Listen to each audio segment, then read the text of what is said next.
Bismillahirrahmanirrahim. Assalamualaikum warahmatullahi wabarakatuh. Perkenalkan, nama saya Sherly. 1912-107-19 akan menjawab pertanyaan-pertanyaan kuis yang diberikan. Baiklah, saya akan menjawab pertanyaan nomor 1.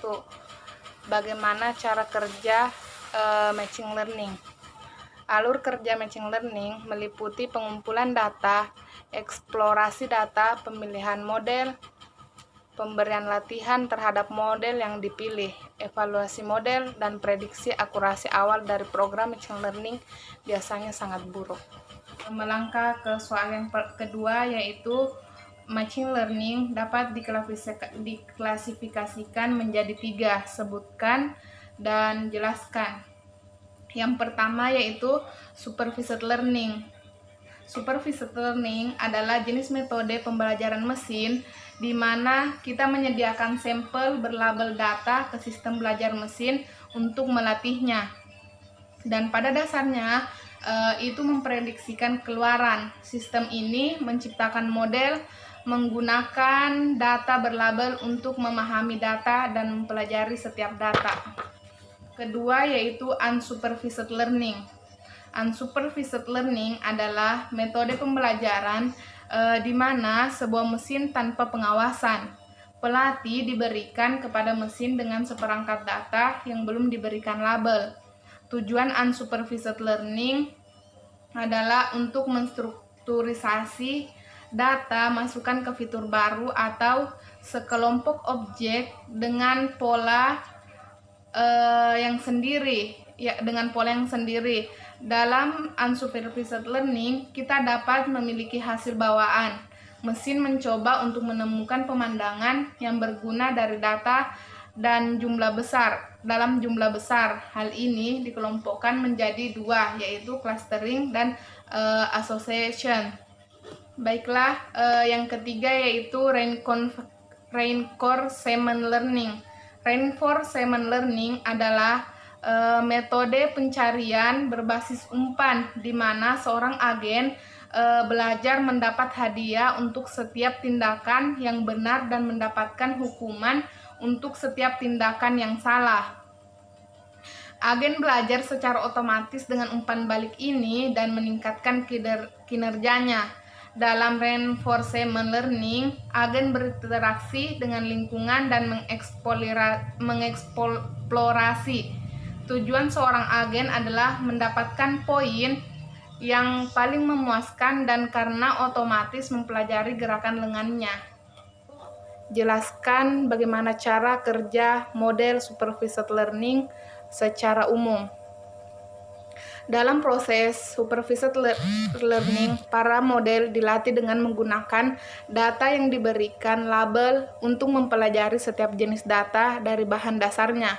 Setelah proses pelatihan menjadi komplikasi, model diuji berdasarkan model tes dan kemudian memprediksikan keluaran. Misalkan, kita memiliki data yang mewakili berbagai jenis bentuk yang memberikan square atau poligon. Langkah pertama adalah kita perlu melatih model untuk setiap bentuk. Yang pertama yaitu jika bentuk yang diberikan memiliki 4 sisi dan semua sisi yang sama, maka akan dicap sebagai persegi.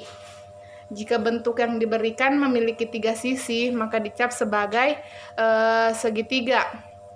Jika bentuk yang diberikan memiliki 6 sisi yang sama, maka dicap sebagai heksagon. Dan baiklah, melangkah ke soal selanjutnya, yaitu bagaimana proses kerja unsupervised learning dalam matching learning.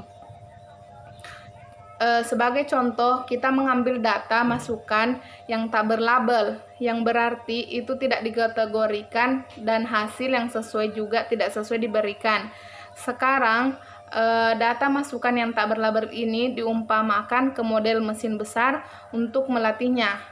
Yang pertama, ini akan menafsirkan data mentah untuk menemukan pola tersembunyi dari data, kemudian akan menerapkan algoritma yang cocok seperti pengelompokan keputusan.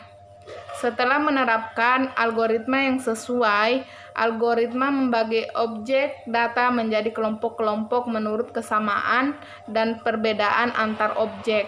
Baiklah, melangkah ke soal selanjutnya, yaitu manajer investasi di perusahaan A memiliki data mengenai penghasilan karyawan di perusahaan tersebut dan persentase investasi kembali para karyawan pada produk keuangan yang dikeluarkan perusahaan. Datanya adalah sebagai berikut. Jika penghasilan sebagai sumbu X dan investasi kembali sumbu Y, carilah A korelasinya dan persamaan garis regresi. Oke, jawaban yang selanjutnya itu di mana sumbu X di sini adalah penghasilan dan sumbu Y adalah investasi. Di mana sebelum mencari nilai R-nya kita harus menentukan main X dan main Y-nya.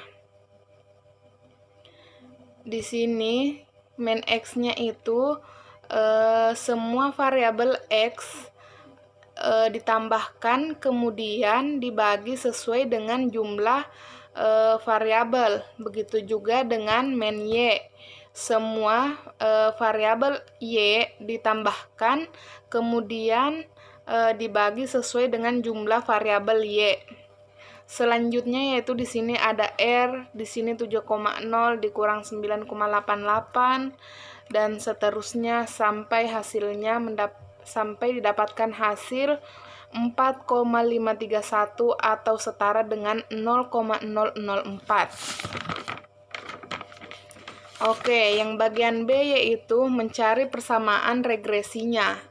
Sebelum mencari regresi, kita perlu terlebih dahulu mencari nilai A dan B. Di sini sudah saya tuliskan bagaimana cara mencari nilai A dan B. Setelah nilai A dan B didapatkan, maka kita hasil dari A dan B dikalikan. Setelah itu mendapatkan persamaan.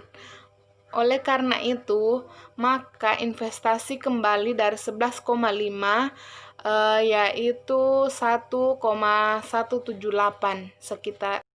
Baiklah, melangkah ke soal selanjutnya, yaitu carilah jurnal mengenai penerapan regresi linear sederhana.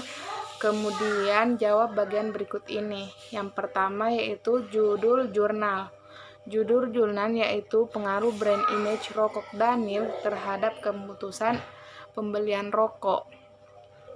Terus yang kedua yaitu sumbernya bisa dilihat di sini. Berdasarkan data variabel yang mana dinamakan variabel independen X. Di sini kita bisa melihat bahwa variabel independen X adalah citra merek yang mana data-datanya yaitu 0,677, 0,582 sampai seterusnya. Nah, yang selanjutnya itu berdasarkan data variabel yang mana dinamakan variabel independen Y. Di sini juga di bagian C juga kita bisa melihat bahwa variabel independen Y yaitu keputusan pembeli yang mana di sini banyak ada data-datanya yaitu 0,595, 0,300 dan seterusnya.